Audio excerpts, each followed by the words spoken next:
Is it safe to work with ayahuasca in the United States? I'm Courtney. I've been working with ayahuasca for about 20 years.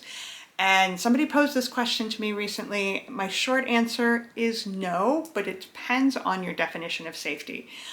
In 20 years of being a part of this movement, man, has it changed drastically all around the world, but specifically in the US.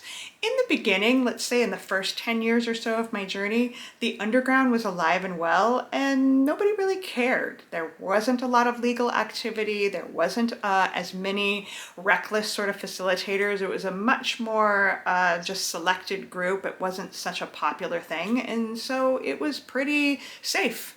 Nowadays, though, quite a few things have happened to really make it not so safe. Number one, legal.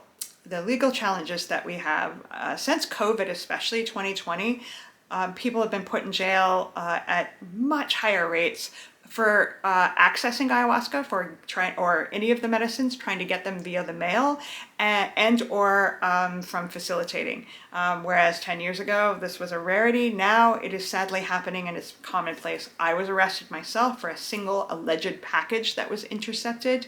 And so I had nothing to do with the ayahuasca scene in the United States as a result of that. I couldn't even get accused of working with ayahuasca because they don't honor her as a scheduled substance. They call her DMT, which we all know is not the same thing. So the legal ramifications now of doing this work get increasingly dangerous and dicey by the minute. Why? Because the pharmaceutical industry is now interested in profiting off of psychedelics, and so they're creating pharmahuasca, which is a synthetic version of ayahuasca, and if anything's going to be legal, it's going to be that.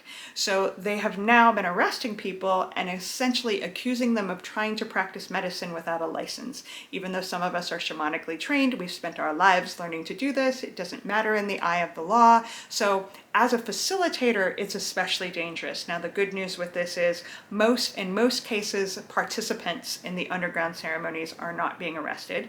That doesn't mean they're not tracking you and aware of that, and that includes at plant medicine churches, which are not legal, but are acting as if they are because they should be, and yet the DEA is shutting them down right and left as well. So please be aware that it is risky to participate in the underground on any level. More so as a facilitator, but increasingly so as a participant, just because they're tracking this information. Then we got to consider safety from the lens of the connection to the medicine and the container of the people that are working with the medicine, because it is becoming increasingly dangerous for people to work in the underground.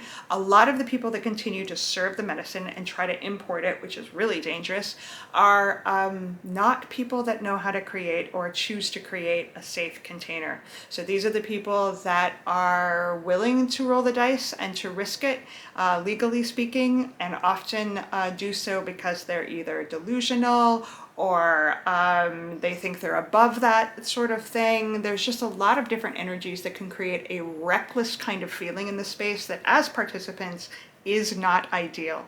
And then additionally speaking, we have the added fear of the threat of legal ramification. That is a really good reason to have a bad trip. It sucks to have that little black rain crowd like leaning over you when you're trying to have a deep experience of healing.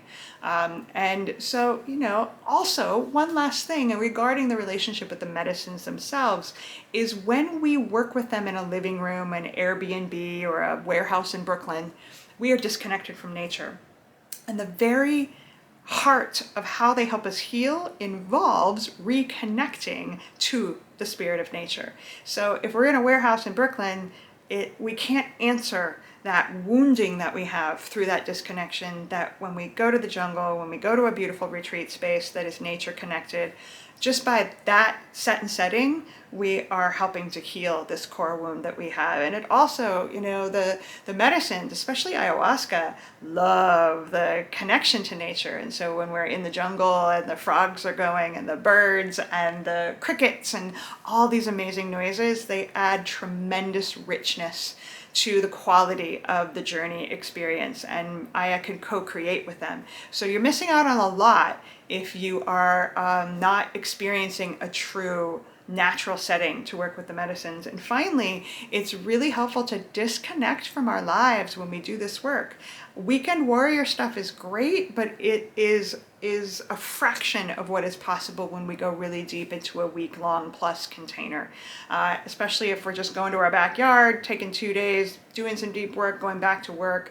We typically don't highlight integration. We don't give ourselves enough preparation time, enough time on the back end, and it just minimizes the capacity for these experiences to change and better our lives. So for all those reasons and many more, it is not the safest decision to work with ayahuasca in the United States, but it also isn't the most dangerous decision anyway. So proceed with caution, be educated, honor your relationship to this medicine, and get your healing on. Thank you for listening.